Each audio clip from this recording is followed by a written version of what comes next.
CNN Prime es presentado por Festival de la Naturaleza Ladera Sur.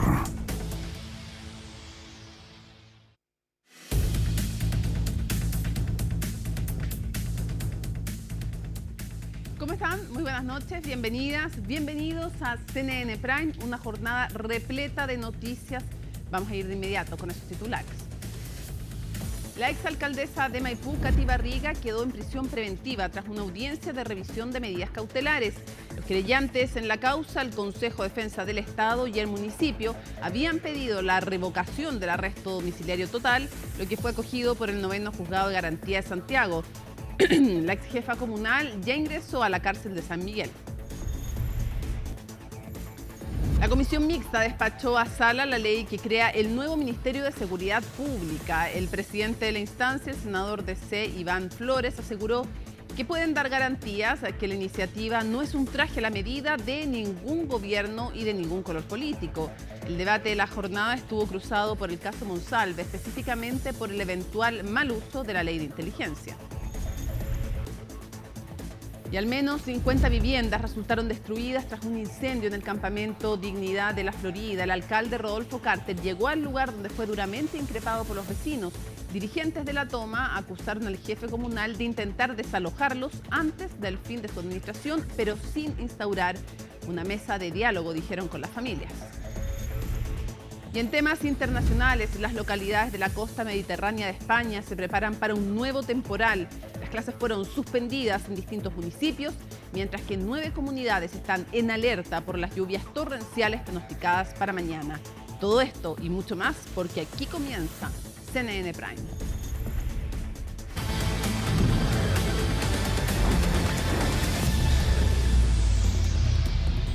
Comencemos contándoles que un incendio consumió decenas de viviendas en la denominada Toma Dignidad, ubicada en la comuna de La Florida. Aún no se sabe cuáles son las causas del fuego, pero el incidente abrió un debate entre el municipio y el gobierno por las responsabilidades de cada uno. María Luisa Carrión nos cuenta. Hasta el momento deben ser como 30 o 40 casas destruidas, pero dentro de las casas viven más de una o dos familias. Entonces deben ser como 60 o 70 familias las que están afectadas en estos momentos. Es un sector complejo de múltiples viviendas con poco cortafuegos. 6:25 de la mañana y sonaba la primera alarma de incendio en la denominada Toma Dignidad en La Florida. 25 carros trabajaron en la emergencia y más de 100 voluntarios de bomberos hicieron frente a las llamas. Sin embargo, mientras el foco estaba puesto en dar control al fuego, al mismo tiempo los vecinos manifestaban su malestar.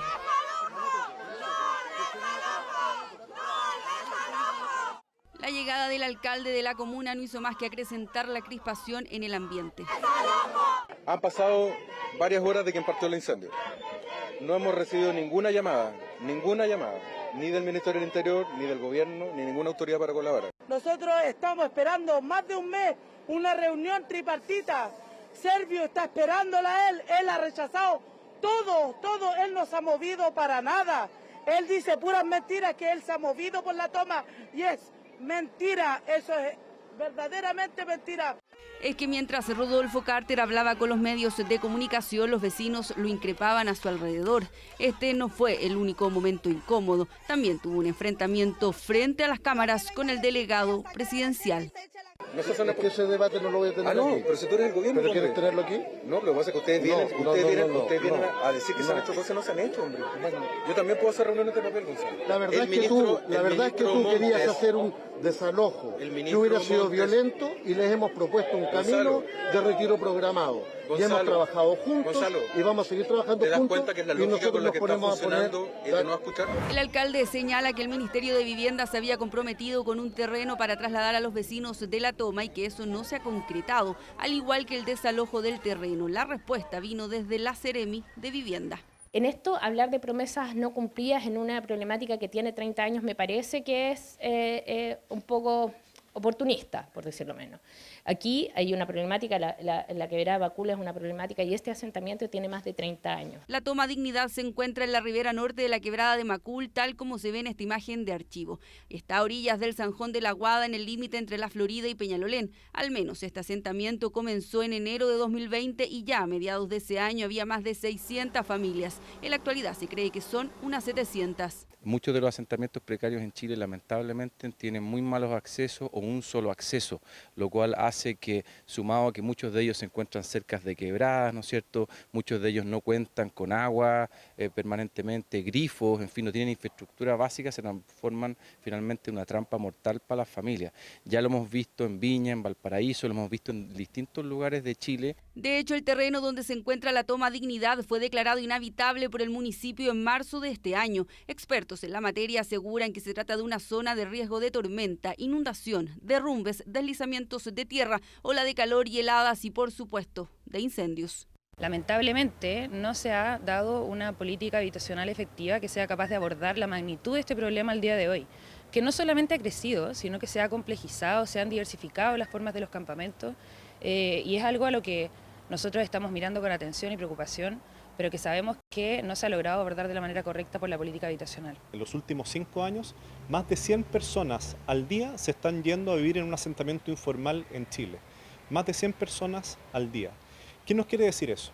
Que los asentamientos informales hoy día en el país son muy distintos a los campamentos de antaño. Los asentamientos informales, o sea, en el pasado, ¿verdad?, el campamento era una situación transitoria.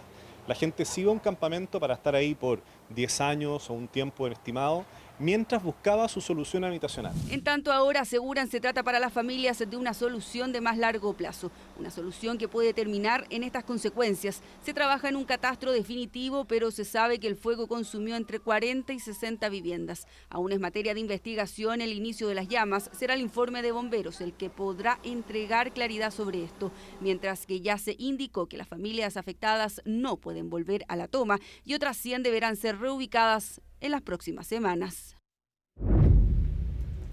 Bueno, y en nuestro estudio ya la ven, nos acompaña Macarena Román, que está reporteando de cerca, con acuciosidad, como siempre, el tema de la prisión preventiva para Katy Barriga. ¿Cómo estás? Buenas noches. Buenas noches, Mónica. La primera pregunta, ella estaba con arresto domiciliario total, no nocturno, no, total. ¿Quién pide y en qué contexto, para qué era esta audiencia y quién pide el cambio de lo que se llama como medidas cautelares que pueden ir desde una firma hasta lo más grave que es la prisión preventiva?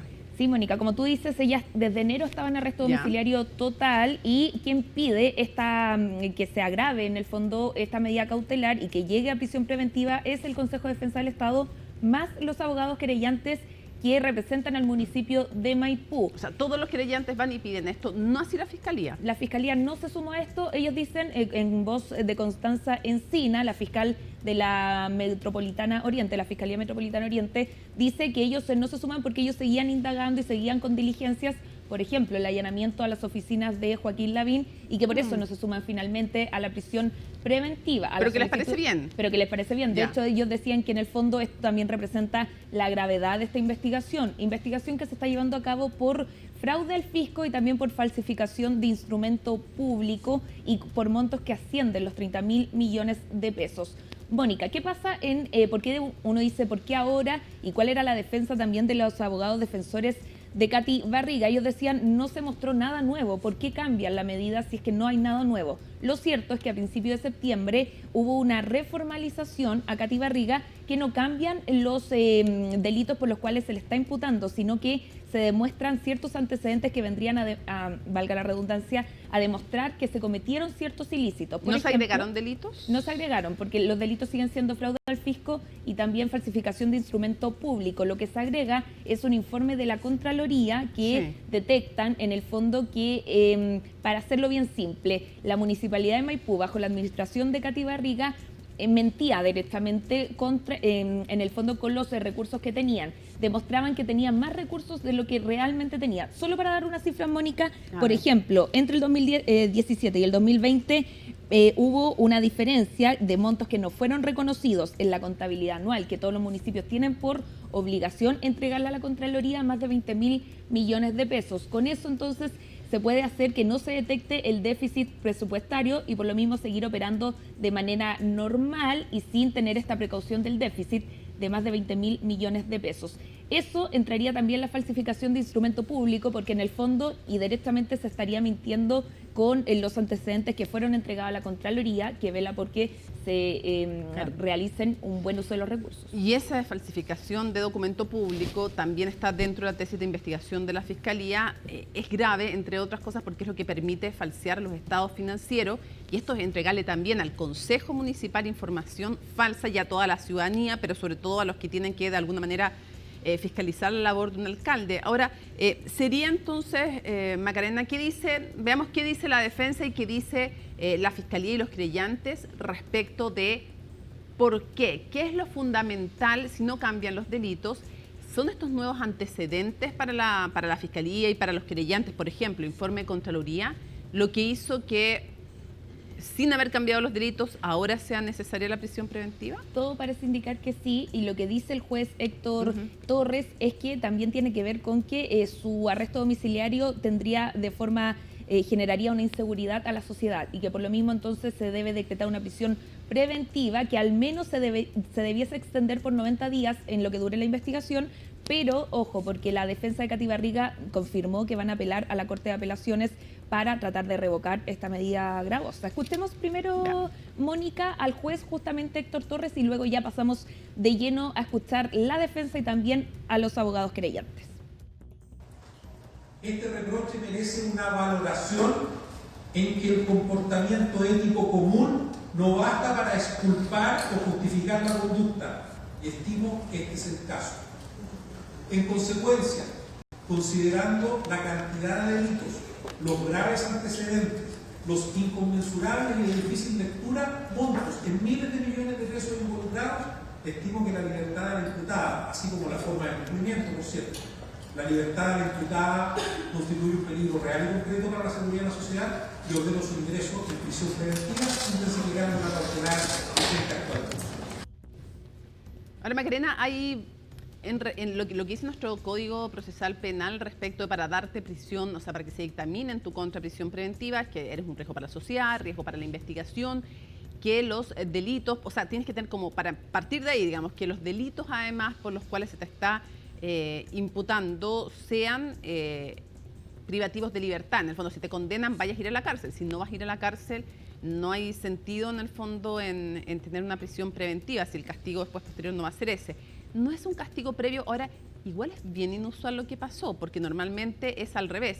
Es que si estás con prisión preventiva, después te bajan la cautelar, pero es poco usual que te suban la cautelar. No es inexistente, pero no es lo que solemos ver. Ahora, es lo que se ha hecho en general. En general, todos los alcaldes, desde Karen Rojo hasta ahora, han pasado por prisión preventiva. El único caso, la excepción era Katy Barriga. Totalmente, y de hecho, sin ir más lejos, Daniel Jadwe también estuvo.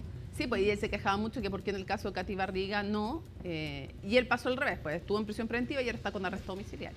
Totalmente, ahí queda demostrado entonces que estos casos en general acuden a prisión preventiva. ¿Por qué? Porque en general estos casos han tenido como presunto delito el fraude al fisco, y ese es un delito grave. Sí. De hecho, lo que nos decía la Fiscalía era que lo que arriesga a Katy Barriga es una prisión en la cárcel directamente, una prisión que se ejecute entre 5 años y un día, hasta podrían ser 10 años, que arriesga a Katy Barriga de estar presente en una cárcel. Y cárcel, Mónica, que en este minuto, de hecho, ahí tenemos la imagen en vivo de la cárcel de San Miguel, donde ya ingresó Katy Barriga, la exalcaldesa de Maipú, y que se estaría a la espera entonces de que le lleguen sus familiares o su abogado representante a entregar sus artículos personales, porque recordemos, su salida se da desde el Centro de Justicia derecho hacia la cárcel de San Miguel. No es que haya salido, que pueda volver al hogar y que luego la trasladen, pero lo habían solicitado para ella, su defensa pedía para ir a despedirse de sus hijos, de su familia, para ir a buscar algunas cosas, lo que el juez Hugo Torres descartó y dijo no, acá es igualdad ante la ley, se va derecho a la cárcel de San Miguel. ¿Qué dice la defensa y qué dicen los creyentes? Pasemos a escuchar, Mónica, lo invito a escuchar entonces a ambos abogados que estuvieron ahí presentes, obviamente, en esta audiencia que se extendió por más de 2 horas. nuestro juicio, la verdad es que esto es un éxito a la investigación y por lo tanto creemos que la medida cautelar se ajusta. Lo que señala el informe pericial, en definitiva, es que de manera fraudulenta se solicitaba al Consejo Municipal, mediante antecedentes falsos, autorización para sobreendeudar el municipio, de tal forma que con posterioridad estos gastos no alcanzaban a cubrir el presupuesto municipal y por lo tanto se iban escondiendo los gastos a fin de año. Todo eso quedó reflejado ahora en un informe pericial que nos puede dar cuenta de que es una deuda que se generó durante el periodo de la exalcaldesa, que esa deuda fue ocultada y fue sacada de la contabilidad. La pregunta es, ¿cuál es el antecedente que justifica la prisión preventiva? ¿Cuál es reformalización, abogado? ¿Cuál es el nuevo antecedente? Ese nuevo antecedente no existe. Acá la decisión de prisión preventiva se retrotrajo a lo que se discutió en enero de este año. En septiembre. En enero de este año. No hay ningún antecedente. Porque los asuntos de la reformalización del 13 de septiembre son delitos en los cuales no agregan nada. La Corte de Apelación en enero de este año incluso efectivamente estuvo con el voto del presidente de la sala a rebajar la cautelar. Entonces hoy día resulta inexplicable e infundado en la prisión preventiva. Y nosotros esperamos que la Corte de Apelaciones acoja el recurso que se va a presentar en lo más rápido posible. Claro, hay recurso que ya confirma entonces el abogado representante de Katy Barriga que van a llegar hasta la Corte de Apelaciones, Mónica. Ahora, quisiera preguntarte qué pasa y cuál fue la polémica, a ver si nos puedes contar, Macarena, respecto del hijo de Katy Barriga. Una de las razones que se había considerado para el arresto domiciliario y para los permisos de salir era las terapias de un hijo de Katy Barriga, del cual ella es la cuidadora principal. La pregunta es, ¿cuál es la polémica que surgió en torno a él? Si nos explica. Sí. Mónica, lo que habían hablado algunos medios de comunicación que dieron a conocer que había una presunta apertura de un sumario administrativo en la municipalidad del Quisco. ¿Por qué en el Quisco? Porque ahí tienen un centro de desarrollo neurológico para personas que están en ciertas condiciones, por ejemplo, trastorno de espectro autista, entre otros. ¿Qué habría pasado acá? Es que lo que decían los trascendidos de los medios de comunicación era que Katy Barriga habría pedido y se habría exigido de la mano de la directora de este centro que se hiciera un diagnóstico del hijo del menor de Katy Barriga para que se dijera que él ha sido atendido hace tiempo en este recinto y que se debiese extender este tratamiento. ¿En ese lugar? En ese lugar, y que por eso entonces se justificaba de alguna forma la salida y también quizás no llevar la prisión preventiva considerando que ella es la tutora, ¿cierto?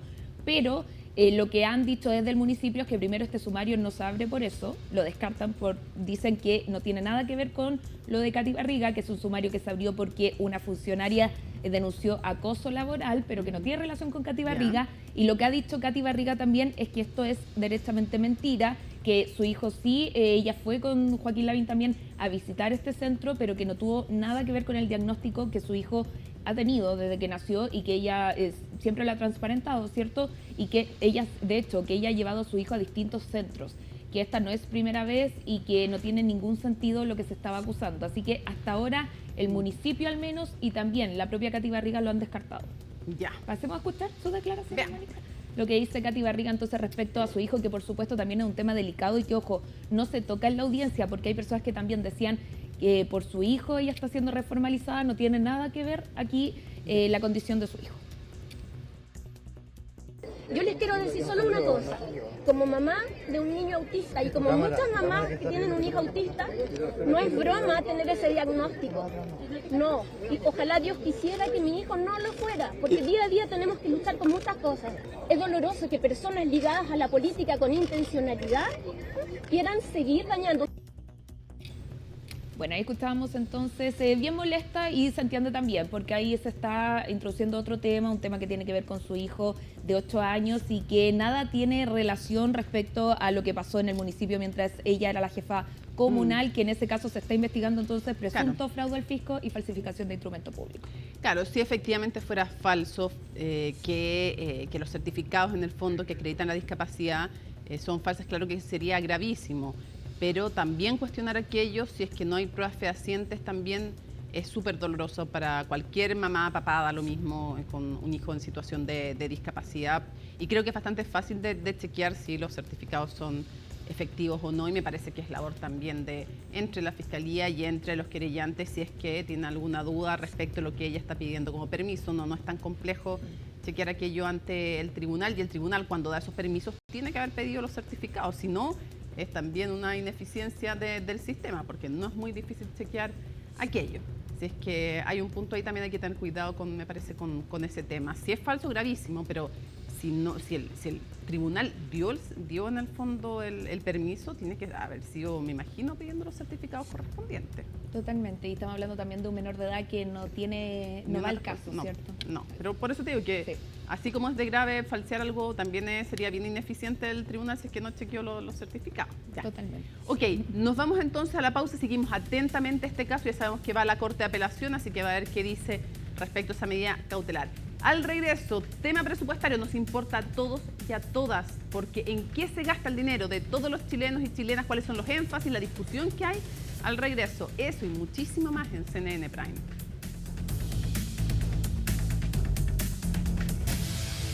CNN Prime está siendo presentado por Festival de la Naturaleza Ladera Sur.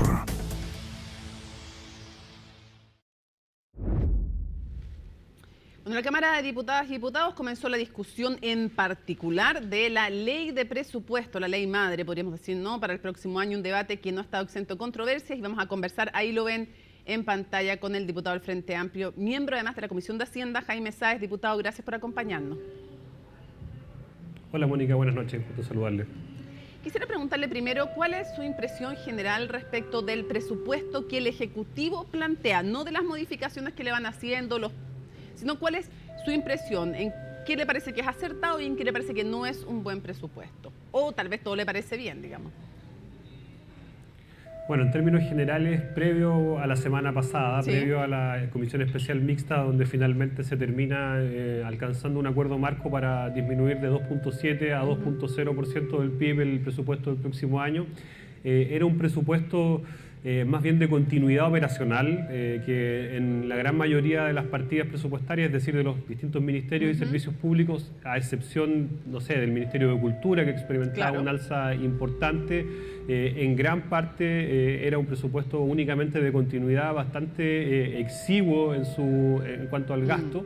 Y bueno, luego viene la presentación del Consejo Fiscal Autónomo ante las comisiones mixtas de la Cámara y del Senado, y empieza a establecerse un debate distinto en torno a la proyección de ingresos. Además, todo se mezcla en tiempo con el IMASEC 0 de la semana pasada. Creo que eso evidentemente condiciona la discusión presupuestaria.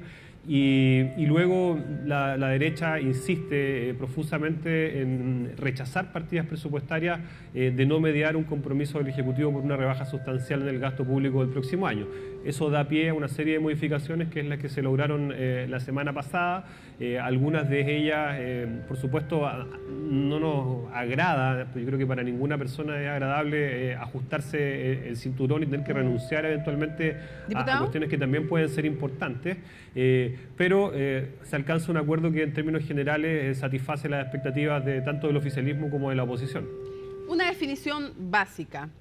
El crecimiento va a ser menos que lo esperado, por lo tanto los ingresos van a ser menos de lo esperado, y así lo dice y lo reconoce el propio ministro de Hacienda. Si los ingresos son menos, ¿no tiene lógica pedir que se ajuste el cinturón?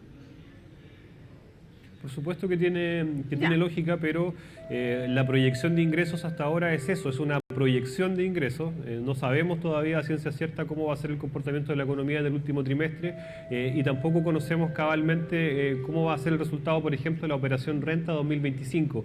La operación Renta del año en curso, 2024, se vio resentida de manera importante por factores que estaban vinculados a la pandemia, donde había una serie de trámites a los que se podía optar, que permitieron que numerosos contribuyentes pudieran este año no pagar, y eso también afectó la estimación de ingresos. Entendiendo su punto, quiero explicar. Sí, es que entendiendo su punto, ¿no es lo lógico gastar en el piso de lo que se cree que se va a recibir y no pensar en el techo de lo potencialmente posible? Porque si ese potencialmente posible no se cumple, entonces hay un problema, se aumenta el déficit. Es que la proyección de ingresos que estaba planteada inicialmente era bastante superior, y la verdad de las cosas es que el IMASEC 0 de la última semana tiene un impacto que es significativo en la estimación. y por eso es que se toma finalmente una determinación de bajar aún más un presupuesto que ya era muy ajustado en relación a los 2 años anteriores. Además vale mencionar que en general durante este gobierno todos los presupuestos han tendido a la baja en relación a la proyección de gasto que tenía el Estado de Chile hasta el año 2021-2022. La pregunta es, ¿se baja, se aprieta el cinturón el fisco y el ministro Marcel accede a reducir el gasto por convicción o porque necesitaba solamente los votos de la derecha y no le quedó otra? Yo no puedo responder por el ministro Marcel respecto a si esto es por convicción o es por una cuestión más bien pragmática. Lo que tengo claro y de lo cual fui partícipe y estoy siendo partícipe es de un acuerdo en el cual la reducción de gasto está bien delimitada y orientada y donde hasta ahora hay garantías de que, por ejemplo, no se toca el presupuesto en salud, en educación, en cuanto a seguridad lo mismo, y que además las rebajas en las otras partidas presupuestarias no debieran implicar un perjuicio para la ciudadanía, ya sea en la operación de los distintos servicios, en la atención del público. Si mi pregunta a mí me parece que es un acuerdo que hasta ahora es razonable. Ya, si lo que quería entender es si usted cree que se justifica en el fondo esta apretada de cinturón o cree que se pasaron varios pueblos en el ajuste del cinturón. Me parece que lo que no se justificaba era una rebaja en el gasto del próximo año sin una delimitación del mismo. Y lo que finalmente quedó establecida la semana pasada y que hasta ahora esperamos que se pueda cumplir es que efectivamente esa reducción de gasto no impacte en lo que le acabo de mencionar, en seguridad, en salud, en educación como cuestiones elementales.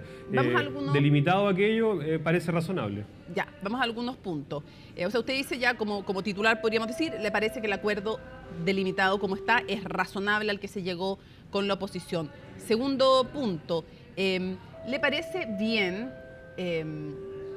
que se aumente en el monto y el porcentaje que se incrementa el presupuesto de cultura mientras en otros sectores parecieran faltar fondos, como por ejemplo lo que ocurre en salud? El presupuesto en salud durante este periodo de gobierno ha crecido de forma sostenida por sobre el 10% en todos los años anteriores y en cambio había un compromiso vinculado al mundo de la cultura que también tiene variables de crecimiento económico para el país, desarrollo de industrias creativas y de ir en apoyo de un sector que quedó muy dañado después de la pandemia y que no había tenido el apoyo de parte del Estado. Y en ese sentido, a mí me parece que es perfectamente conjugable un aumento importante en el presupuesto cultural en relación a que la disminución que se va a vivir en otros ministerios está compensada por aumentos sostenidos en los años anteriores y por la garantía que hasta ahora está existiendo. Sigue siempre un condicional porque la discusión es dinámica, de que esto no estaría afectando, digamos, la operación cotidiana ni la calidad de los servicios que se entregan a la ciudadanía. Entonces, ¿le parece razonable en el contexto que estamos viviendo el incremento que tiene el Ministerio de Cultura? Sí, porque además es un incremento que no radica únicamente en la ejecución que puede hacer el Ministerio de Cultura. El Ministerio de Cultura tiene una estructura bastante liviana, por lo tanto, si esos recursos fueran asignados simplemente a ese ministerio, se correría el riesgo de una subejecución. En cambio, hay una numerosa cantidad de recursos que van a ser ejecutados, son de parte del presupuesto de Cultura, pero que son ejecutados, por ejemplo, por el Ministerio de Obras Públicas en materia de infraestructura.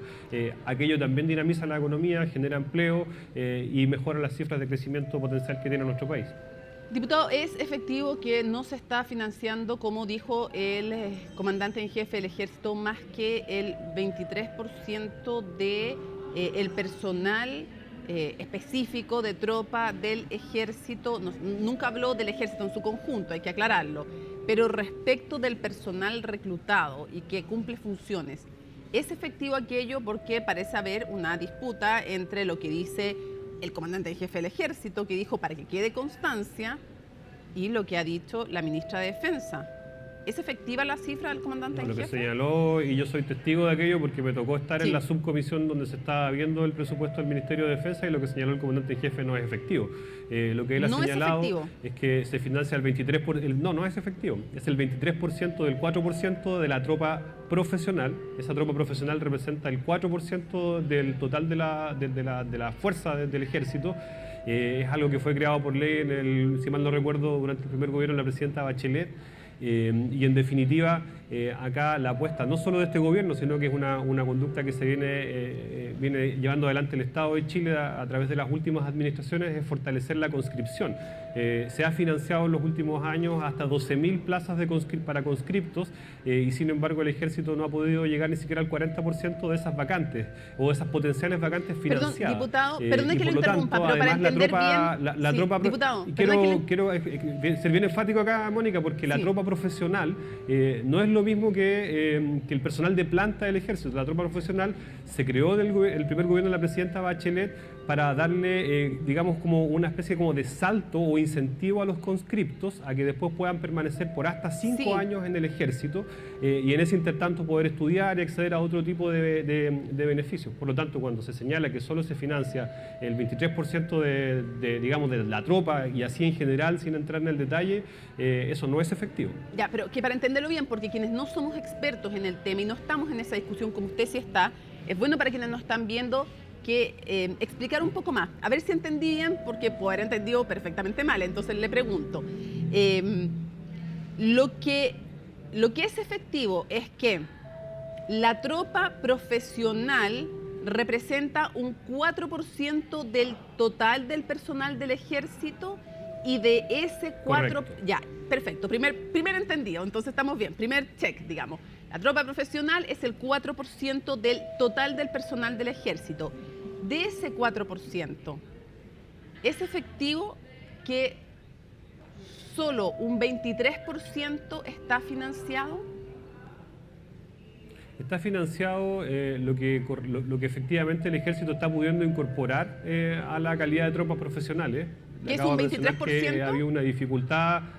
Ha habido una dificultad para poder mejorar los niveles de conscripción y lo que se está haciendo, de hecho, hay un proyecto de ley presentado que ha sido alabado transversalmente por todas las fuerzas políticas para mejorar las condiciones de los conscriptos.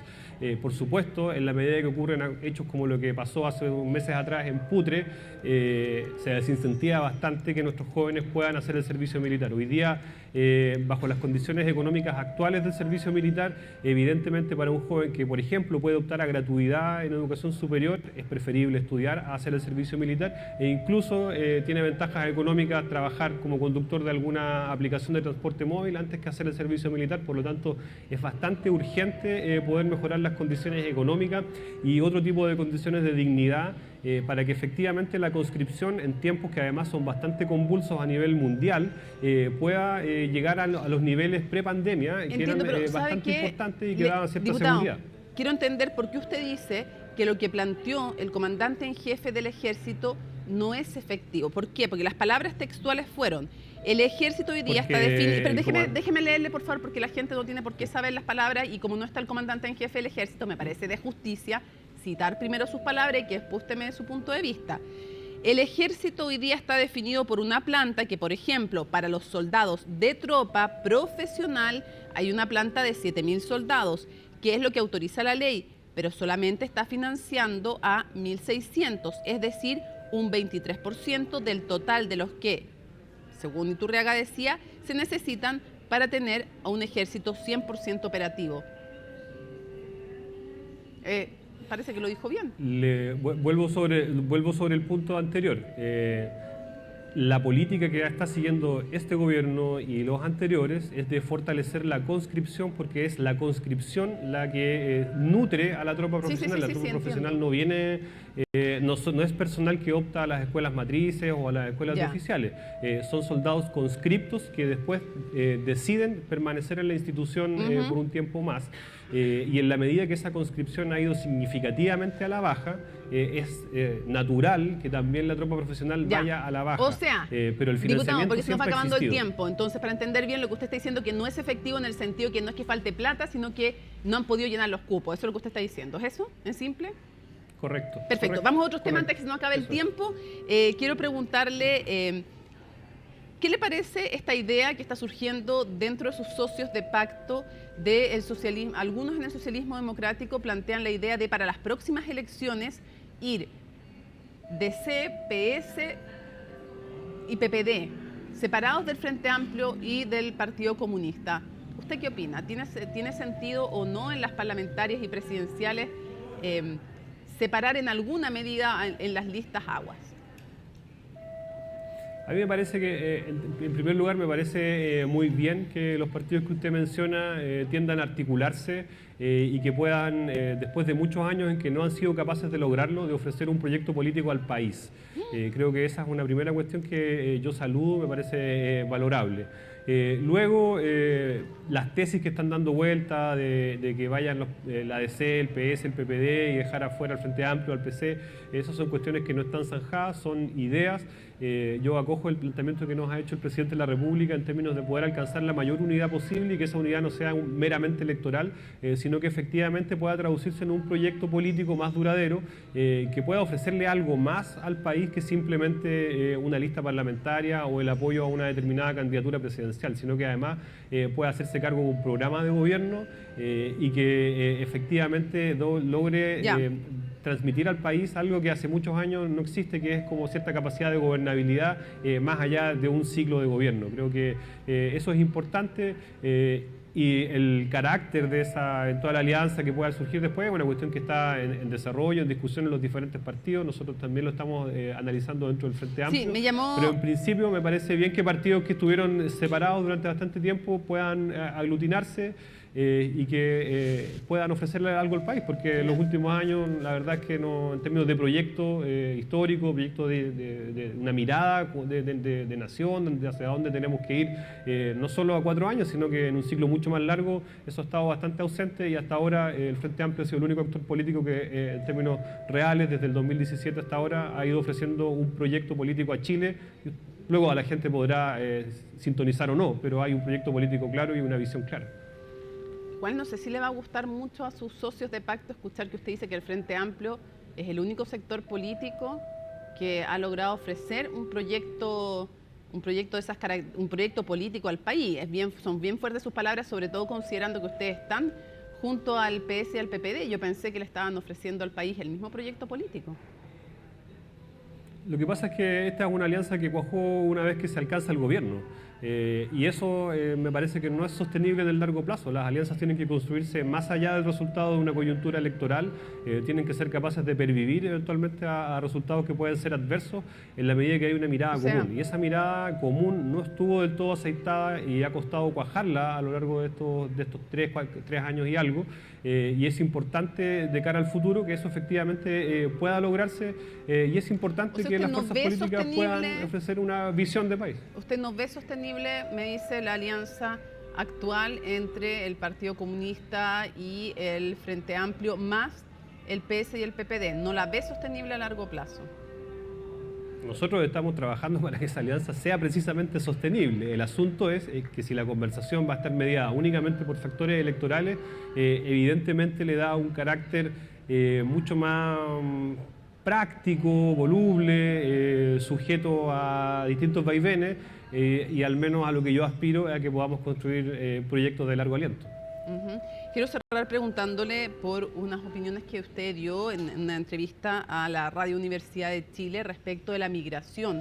Usted sigue sosteniendo que los migrantes, todos los que ya están en Chile, independiente de cómo hayan llegado, en qué condición, deben ser regularizados.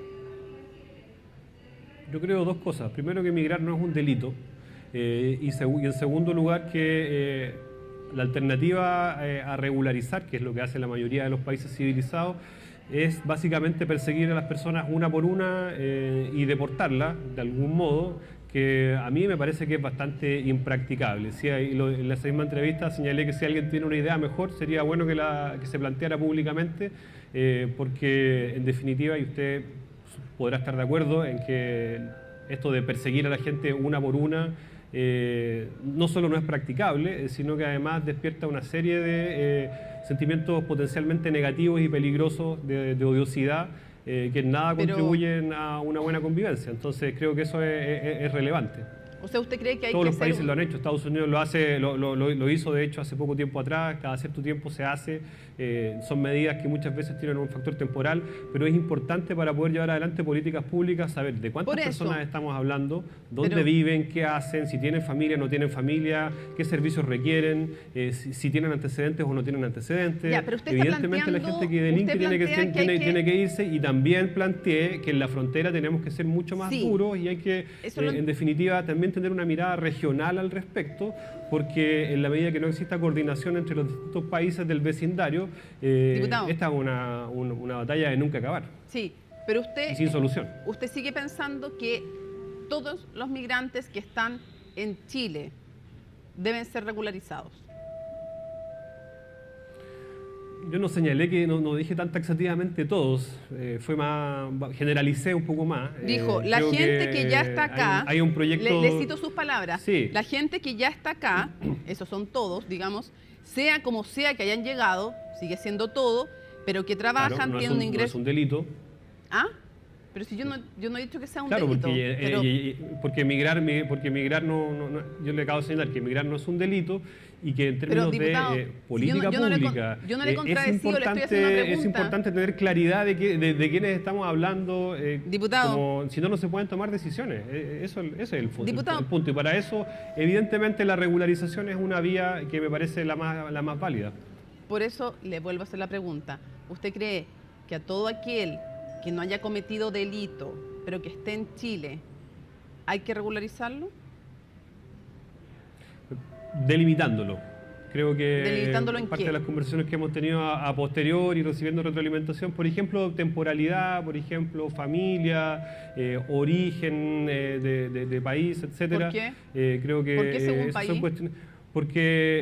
Porque hay que tener determinados parámetros. No creo que tenga que ser simplemente como tan general. Yo lo que planteo es que si es que no hay regularización, si es que no hay un carnet de identidad, un RUT asociado, si es que no hay ficha de protección social, ciertas cuestiones que son básicas, es muy difícil que el Estado pueda controlar de forma adecuada, sobre todo el nivel de informalidad que hay hoy día. También abordé otros puntos como el derecho a voto y otras cuestiones más. Por eso usted está planteando entonces una regularización masiva. Me dice sí. ¿Y el efecto llamada que eso puede provocar de lo que usted está planteando?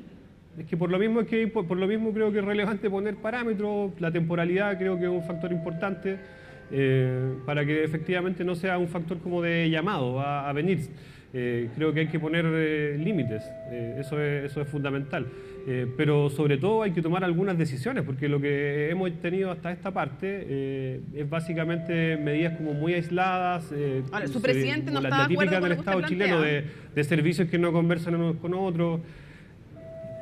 No necesariamente esto no es un regimiento, Mónica, como no, la pero gente yo puede sentir. Lo sé, pero me refiero que no está en la línea de lo que ha planteado hasta ahora el gobierno, y cierro preguntándole que lo que parece llamativo es que usted plantee una regularización. Yo le pregunto, ¿usted plantea una regularización masiva? Me dice sí, pero a la vez usted, por ejemplo, dice que hay que restringir el derecho a voto que hoy día tienen los migrantes. Hoy día basta con tener el derecho a voto tiene que ser en función... Hoy día creo que la legislación que tenemos para el derecho a voto de extranjeros es demasiado laxa, ha quedado demostrado, y esto podría haber sido ahora favorecido a Mario Desbordes, a la derecha en Santiago, pero podría haber sido en otro sentido. Y no me parece razonable que personas que lleven tan poco tiempo en el país tengan un nivel de incidencia tan grande en términos políticos, y en general la evidencia indica que el derecho a voto es contra nacionalidad. Entonces creo que esa es como una cuestión bastante básica. Sería quitárselo a todos los extranjeros entonces lo que usted plantea. Eventualmente. Es algo que hay que discutir. Acá hay distintas visiones que no se han conjugado del todo, no se ha arribado a una buena síntesis ni de parte del oficialismo ni de parte de la oposición, y en algo que es un problema que viene persistiendo en el tiempo. Yo creo que cuando ya hay como más o menos diagnósticos comunes en una gran parte, es bueno que podamos despejar y ver qué caminos de solución encontramos. Vamos a ver si están esos diagnósticos comunes. Intuyo que no van a estar tan comunes eso para quitarle a todos los extranjeros. La derecha dice que migrar irregularmente es un delito. Yo sostengo que el ser humano, desde que el ser humano se ha movido y ha migrado, y que por lo tanto eso no es un delito. pero en otro tipo de aspectos yo creo que hay ya concordancia, por ejemplo, respecto al nivel de control que hay que tener en la frontera. Oye, diputado, se nos acabó el tiempo. Lo siento, solamente tengo que hacerle la puntualización que la derecha no ha dicho que migrar es un delito. Ha dicho que migrar de manera irregular le parece que debiera ser catalogado como delito. Migrar irregularmente. Sí, sostuvieron exactamente lo mismo hoy día en la discusión presupuestaria. Irregularmente. Que migrar de forma irregular es un delito. Eso, sí, eso es lo que le acabo de mencionar. Y yo creo que migrar de cualquier modo, con legalidad o de forma irregular, no es un delito. Sí, hay una diferencia ahí, entiendo. Diputado, quiero agradecerle muchísimo, diputado Jaime Sáez, desde el Frente Amplio, que nos haya acompañado en CNN Prime. Que tenga muy buenas noches. Igualmente, chao. Bueno, y en otras materias, el exfiscal nacional Sabas Chaguán reveló en Tolerancia Cero en nuestro canal que recibió amenazas mientras investigaba los casos Penta, SQM y Corpesca. El ex jefe del Ministerio Público reconoció que dichas advertencias ocurrieron en 2 ocasiones por parte de 2 figuras políticas, una de izquierda y una de derecha, uno de ellos senador de la época. La nota es de Estefanía Bustamante. Yo no sé si a usted le habrá tocado que abogados le pidieran favores, que lo amenazaran. La pregunta fue sin rodeos y de la misma forma contestó el exfiscal nacional. Me amenazaron 2 veces, no con matarme, obviamente, pero que me iba a perder el cargo, etcétera, lo mismo. Aunque quiso restar dramatismo, lo cierto es que Sabas Chaguán es el primer fiscal nacional que reconoce públicamente haber sido amenazado mientras ejercía como máxima autoridad. Más aún, a cargo de investigar los mayores escándalos de financiamiento ilegal a la política, Penta, Soquimich y Corpesca. He resuelto asumir directamente como fiscal nacional la dirección de la investigación del llamado caso Penta y todas sus aristas de forma íntegra. ¿Pero quiénes lo amenazaron? No, olvídalo, da lo mismo. Pero políticos, poderosos, gente de la casa. ¿Alguien que podía hacer algo al respecto o no? O sea, ¿tenía poder? No, bravuconada. No era solamente bravuconada porque fueron de acá y de allá, uno y uno, y en sí tenían poder. Poder para acceder al fiscal nacional que pasados 9 años de aquellas indagatorias y ya fuera del cargo no quiso revelar nombres en Tolerancia Cero. Sí reconoció que se trataba de 2 figuras del mundo político que ejercieron presiones pero sin consecuencias. Senadores. No voy a decir nada, Mónica.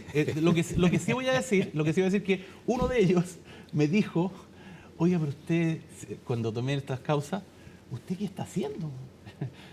¿Va a investigar? Bueno, si para eso me nombraron. Pero es que van a caer todos, van a caer senadores, ministros, usted también. Bueno, así es la cosa nomás. Usted me está diciendo que el fiscal nacional le hicieron una advertencia. Sí, pero era yo. No tuvo que al fiscal nacional, Sabas Chaguán, se sintieron con el derecho de ir a amenazarlo, alguien de izquierda y alguien de derecha. ¿Usted me está diciendo que no tiene importancia? Sí, me parece de la máxima importancia. No, ya, pero escúcheme, ya está bien. En ambos sectores políticos son pocos los que quieren referirse a las amenazas expuestas por Chaguán. Al menos en el Senado, corporación que ratifica o rechaza al candidato del gobierno a fiscal nacional, hay opiniones diversas sobre lo denunciado por el ex persecutor. Yo creo que es muy importante que el ex fiscal nacional explicite de quién recibió amenaza, porque si no queda en una nebulosa, ¿no? Y se siembra un manto de sospecha sobre todo. No debiera ser la forma que debiera existir en el país frente a situaciones que se investigan. De todas maneras, si es así, porque ya lo planteó, debiera haber sido mucho más explícito, más claro el ex fiscal.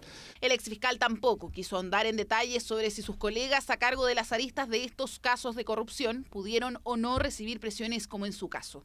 Dijo que ellos estaban protegidos para llevar adelante las investigaciones necesarias. Si alguien utiliza influencia de cualquier naturaleza para modificar lo que la ley tiene que hacer, parejita para todo, bueno, eso está mal hecho, claramente. Nadie puede utilizar sus influencias personales ni políticas. Nosotros pedimos al Consejo de Defensa del Estado que se haga parte de estas causas porque entendemos que aquí hubo hechos como los que indica Sabas Chaguán y otros más. En Chile nadie está sobre la ley. Todos debemos respetarla y cumplirla. Por eso quienes se saltan, no cumplen, también van a ser sometidos a proceso. Todos quienes tienen conocimiento de algún delito y son parte del sistema público deben informar. Pese a los intentos por conocer quienes habían ejercido esas advertencias, Saba Chaguán no quiso entrar en detalles. Solo reconoció que de las 2 figuras políticas que lo amenazaron, uno de ellos era un senador que ya no está. La reducción de emisiones producidas por combustibles fósiles es una de las principales batallas que se están dando para mitigar los efectos de la crisis climática. Ahora una corte de Países Bajos revocó un histórico fallo que obligaba a la petrolera a disminuir sus emisiones. Conozcamos más en el informe de Cristian Soto. La sentencia definitiva del Tribunal de Apelación es que las pretensiones de Mili Defensi no pueden ser estimadas. En consecuencia, el tribunal ha anulado la sentencia del Tribunal Inferior. Con estas palabras, la Corte de Apelaciones de Comercio de Países Bajos anuló el fallo judicial que, en 2021, sentenció a Shell, la octava petrolera más grande del mundo, a reducir en 45% sus emisiones para 2030, en línea con el Acuerdo de París. Shell ha establecido un objetivo de reducción específico para el alcance 1 y 2, que significa que sus emisiones del alcance 1 y 2 se reducirán en un 50% para 2030, en comparación con 2016. Además de los documentos proporcionados por Shell, se desprende que ya había logrado una reducción del 31% para 2023. Así que Shell ya está haciendo lo que Mili Defensi le reclama. Por lo tanto, la reclamación de Mili Defensi en relación con el alcance 1 y 2 no es admisible. El fallo de 2021 sentó un precedente. Se trataba del primero en el mundo que obligaba a una empresa a alinearse con un acuerdo climático internacional. Mili Defensi, la rama de Países Bajos de la ONG Amigos de la Tierra, impulsó esta litigación. La Corte de Apelaciones señaló que la resolución anterior podía tener efectos adversos, donde la reducción de emisiones podría empujar a los clientes a buscar otras alternativas de combustible más contaminantes como el carbón. Vamos a tomarnos el tiempo necesario para leer la sentencia judicial. Pero está claro, en el sumario el juez afirma que los más de 800 proyectos de petróleo y gas que planea Shell son contradictorios con la responsabilidad de la empresa que debe reducir sus emisiones de CO2 basándose en los acuerdos internacionales sobre clima y contribuye a violaciones de los derechos humanos. Para ser sincera, estaba muy decepcionada, casi lloraba. Estaba en la corte y era como, al principio nos fue muy bien, pero luego todo fue cuesta abajo. Desde Shell indicaron que la decisión de la Corte está en línea con la transición energética y que beneficiará a Países Bajos y a la empresa. Un fallo que ocurre en el comienzo de una nueva conferencia de las Naciones Unidas sobre el cambio climático, la COP29, y que resalta el rol del litigio climático. Es importante entender que el litigio climático se ha vuelto una estrategia complementaria a las negociaciones internacionales de cambio climático, puesto que las decisiones que ocurren en las COP solo pueden ser oponibles a los estados parte del Acuerdo de París. En ese sentido, quedan fuera muchas empresas, principalmente las transnacionales. En ese sentido, el litigio climático ha sido una herramienta que pretende empujar la ambición climática y la toma de medidas oportunas y ambiciosas para poder cumplir con los objetivos de este acuerdo. COP29 en la que se espera lograr un nuevo y ambicioso acuerdo de financiación climática, además de continuar con la reducción del uso de combustibles fósiles. Doblar la apuesta por los combustibles fósiles es absurdo. La revolución de la energía limpia ya está aquí. Ningún grupo, ninguna empresa ni ningún gobierno puede detenerla. Pero pueden y deben asegurarse de que sea justa y lo suficientemente rápida como para limitar el aumento de la temperatura global a 1,5 grados Celsius. El fallo a favor de Shell podrá ser apelado una última vez por parte de los demandantes. Mientras tanto, se esperará que la COP29 cumpla con fijar urgentes objetivos para enfrentar la crisis climática en los próximos años. Las localidades de la costa mediterránea de España se preparan para un nuevo temporal. Las clases fueron suspendidas en distintos municipios, mientras que 9 comunidades están en alerta por las lluvias torrenciales pronosticadas para mañana. Guido Camus nos cuenta. Las inundaciones siguen amenazando a España. Tras el paso de la Dana, que causó más de 220 muertos y decenas de desaparecidos en el sureste del país, un nuevo temporal mantiene en alerta a 9 comunidades, incluidas Aragón, Cataluña y Galicia, donde los vecinos y autoridades ya se preparan. Estamos poniendo como un muro de sacos para simular las compuertas que arrancó la anterior riada y para evitar, si se vuelve a desbordar el barranco, intentar que se salga menos agua posible. Se prevén lluvias intensas y la posible formación de una nueva depresión aislada. La Agencia Estatal de Meteorología recomienda seguir los avisos y las autoridades sugieren quedarse en casa, conducir con precaución y evitar zonas de riesgo por inundaciones. También se contempla la suspensión de las clases. El impacto de las precipitaciones puede alcanzar su máximo valor de severidad por las cantidades ya acumuladas en el terreno y, por otra parte, por el estado del alcantarillado, entre otras cosas. Mientras tanto, los vecinos han manifestado su descontento contra las autoridades, criticando la falta de ayuda. Aseguran que la respuesta ha sido insuficiente. Muy mal, con muchas ganas de llorar toda hora, cada vez que veo la tele. Es muy mal, lo que ha pasado es muy malo. Estamos muy mal, los valencianos hoy en día estamos muy mal. Estamos vivos, no sé cómo, y lo único que quiero decir es que este abandono y esta negligencia institucional se tiene que pagar. El rey Felipe VI viajó a Valencia este martes, luego de que en su última visita fuera insultado y atacado con barro. En lugar de visitar a los afectados por la tragedia, en esta ocasión se enfocó en recorrer las unidades militares desplegadas para brindar apoyo y los centros de coordinación de la asistencia. Bueno, el espíritu y la moral es altísimo. No hay mayor satisfacción que comprobar que se está ayudando a la gente y que además se está ayudando a gente muy próxima, porque es una operación, como digo, sin precedentes en territorio nacional, de un empleo de una fuerza de tanta envergadura, ¿no? Por otro lado, el presidente Pedro Sánchez, que participa en la COP29 en Azerbaiyán, habló de la necesidad de abordar el cambio climático para evitar más inundaciones como la de Valencia. Solo el año pasado mató a más de 300.000 personas y acaba de contribuir a la muerte de más de 220 de mis compatriotas en España, en el mayor desastre natural de nuestra historia. Un desastre que, según las primeras investigaciones, habría sido menos probable y menos intenso sin el efecto del cambio climático. Si no conquistamos la sostenibilidad, si nuestros niveles de bienestar y seguridad no se adecúan a esa sostenibilidad, van a caer considerablemente a lo largo de la próxima década. Y los primeros en sufrirlo serán precisamente esas clases medias y trabajadoras, porque son las que trabajan en los sectores y viven en las zonas más amenazadas. Eso es justo lo que ha pasado en España, en concreto en Valencia, donde todavía hay personas desaparecidas y cientos de hogares cubiertos por el lodo. La situación permanece incierta y las miradas están puestas en el cielo, con la esperanza de que el clima mejore y pronto llegue la calma para las miles de víctimas que han sufrido las consecuencias de estos implacables fenómenos naturales. Un tema terrible, vamos a seguir profundizando en informaciones internacionales junto a Alicia Contreras. ¿Cómo estás? Buenas Muy noches. bien, ¿y tú, Mónica? Bien también. Vamos a partir en Estados Unidos porque Donald Trump sigue armando su gabinete, Sí. ya ha confirmado algunos nombres. De hecho, hace poco se confirmó que un presentador de Fox News va a ser su secretario de Defensa.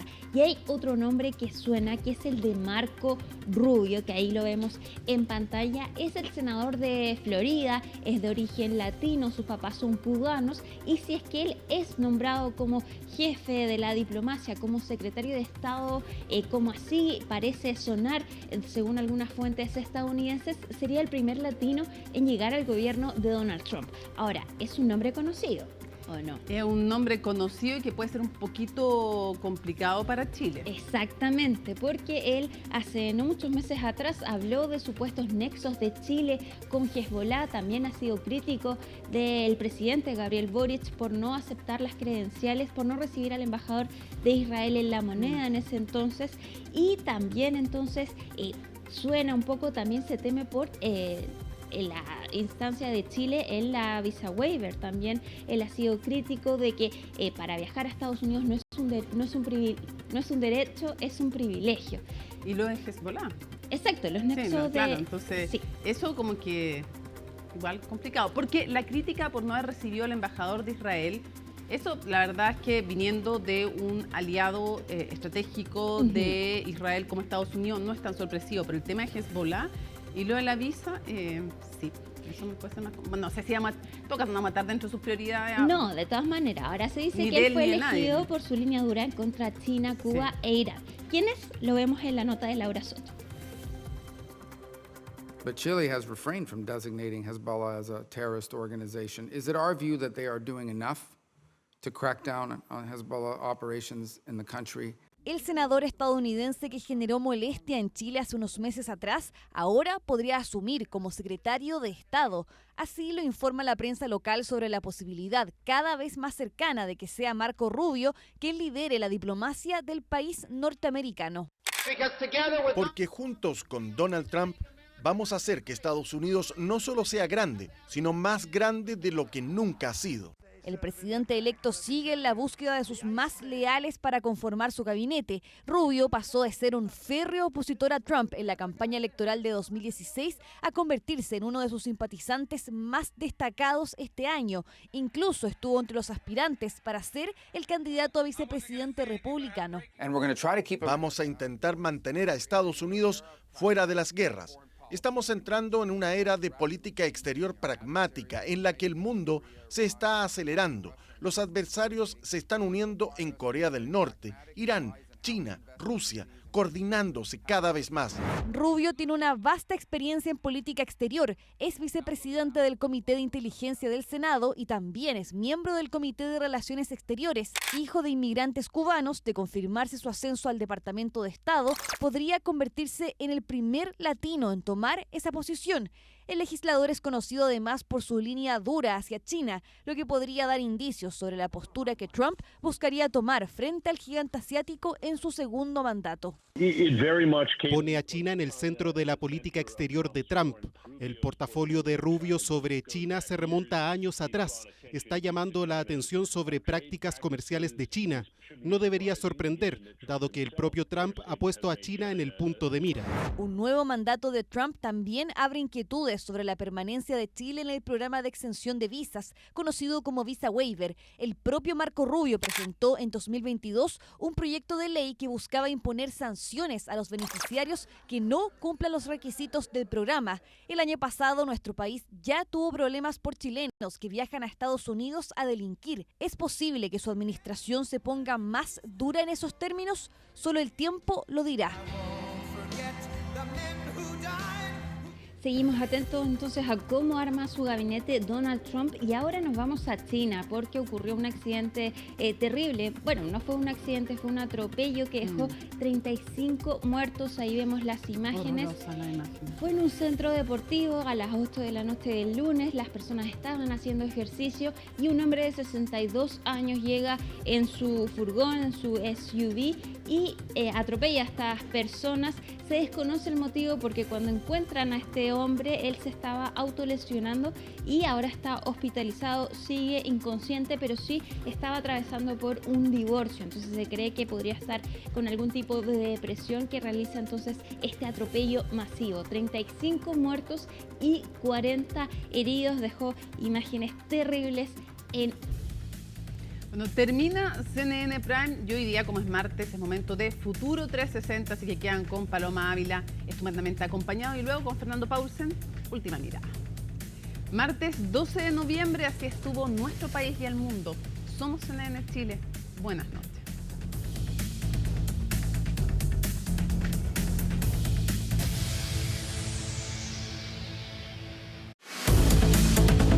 CNN Prime fue presentado por Festival de la Naturaleza Ladera Sur.